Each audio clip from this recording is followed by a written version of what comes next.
pull up to a petrol station and pay 197.6 per liter. But where does that money actually go? It starts with raw crude oil. 1 barrel holds 159 liters, roughly $93 a barrel. That works out to 58 cents per liter. Multiply that by the exchange rate of 130 and your raw crude oil costs 75. That's it, that's the oil. But by the time it reaches your tanks, it's different. Refining adds 19, ocean, freight and insurance add another 650, trader and financing margins 5.73. That brings us to 107. That is the landed cost at Mombasa port. Then comes the Kenyan additions, pipeline, storage, delivery 4.93, importer and dealer margins 17.39. A small stabilization subsidy knocks off Kenya shillings 4.34, and then taxes and levies, 8 of them, totaling 72.38. The final pump price is 197.6. That is how it works. Every single shilling between 75 of the raw crude and 197 you pay, every shilling is refining, shipping, pipeline cost, margins and tax added right here in Kenya. Let's zoom in onto those taxes, because this is where it gets uncomfortable. Of the Kenya shillings 197.6 you pay for the super petrol, 72.38, that's 36.6 goes straight to the government as taxes and levies. More than a third of every liter is pure tax. Here is how that breaks down.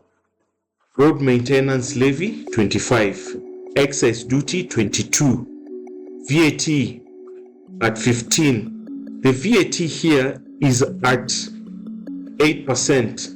So it used to be at 16%, but it was reduced to 8.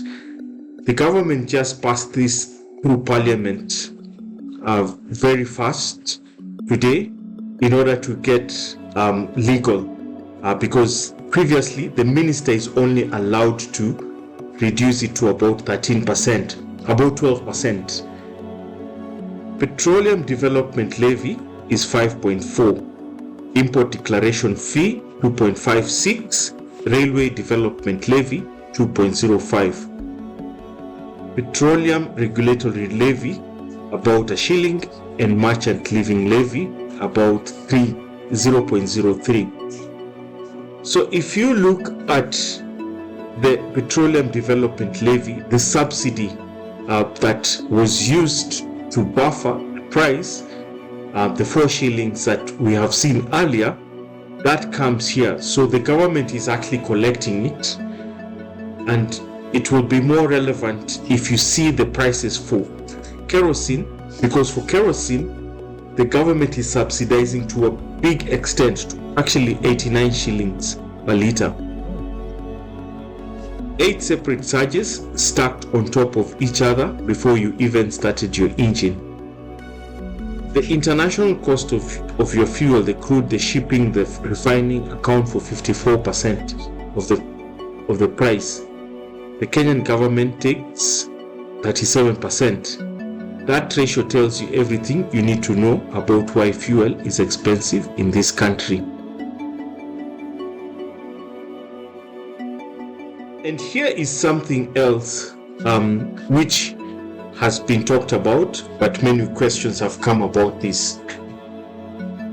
There is a government fund that is quietly subsidizing your fuel every month. It's called the Petroleum Development Levy. I've mentioned it earlier. In April alone, 6.2 billion is going to be deployed. So here is how it works. The real cost of a liter of kerosene, the one used by millions of Kenyan households for cooking and lighting, is approximately 260. That is without any government subsidy. but the pump price is 152. The difference is almost 90 per litre absorbed by this fund. It also cushions petrol by 4.34 and diesel by 22. So the government collects this fee in advance from you, where when fuel prices are favorable, and even now the government is actually collecting this fee in advance from you.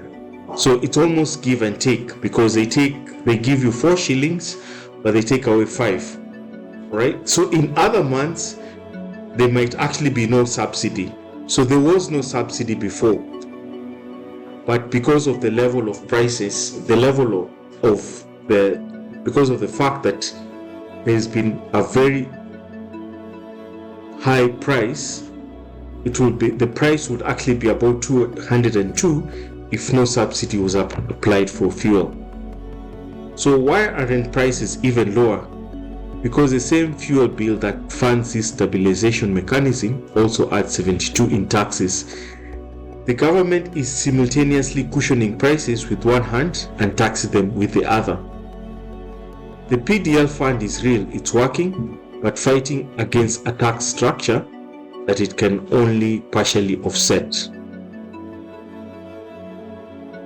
In 2023, Kenya was facing a fuel supply crisis. The government solution was a government-to-government deal, direct agreement with Saudi Aramco, ADNOC and ENOC to supply Kenya on a 180-day credit terms. On paper, it worked. Supply stability was secured. The chaotic scramble for spot market fuel costing $500 million a month came to an end. Freight cost dropped by 11%. But then came the questions. By 2023 and 2024, Kenya had paid over 210 billion under this arrangement. In March 2026, substandard fuel was discovered on one of the ships. 1 month later, in April 2026, the DCI arrested 3 of the most senior figures in Kenya energy sector, the PS, the EPRA Director General and the KPC Managing Director. The allegation that politically connected agents had been inserted into the supply chain, inflating cost and compromising fuel quality.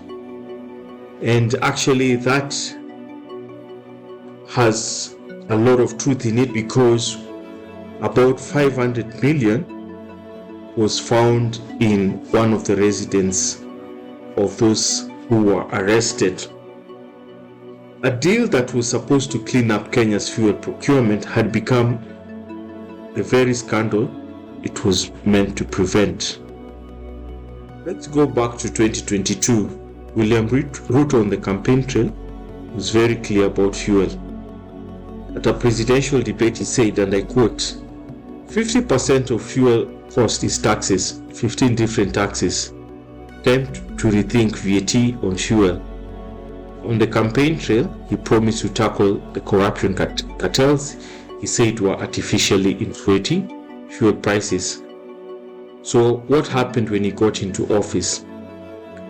The Finance Act of 2023, his government's first major budget, actually doubled VAT on fuel from 8 to 16%.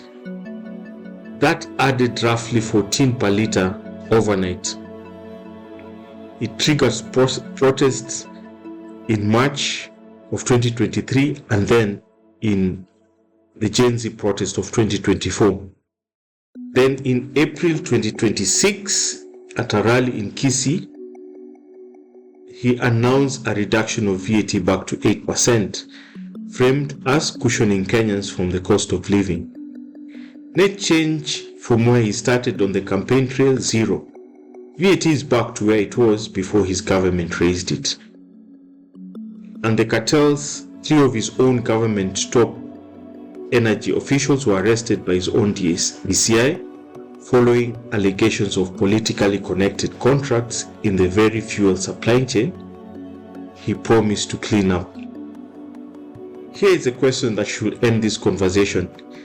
If Kenya's fuel is expensive because of geography, because we're importing crude from far away, because of the pipeline, because of the logistics, then why do our neighbors pay less? Uganda is landlocked. It pays Kenya pipeline costs to get fuel from Mombasa, and yet Ugandans pay 184. Kenya pays 198. Tanzania shares the same logistic routes. They pay 191. Rwanda pays 191. Burundi 145, though supply can be unreliable. Nigeria, with its own crude and Dangote refinery, pay 107. These countries use the same ships, the same ocean, the same East African road and pipeline network. The difference is not geography. The difference is not logistics. The difference is the Kenyan tax burden and the political choices behind it. That is the story of Kenyan fuel crisis, and now you exactly know where your money goes.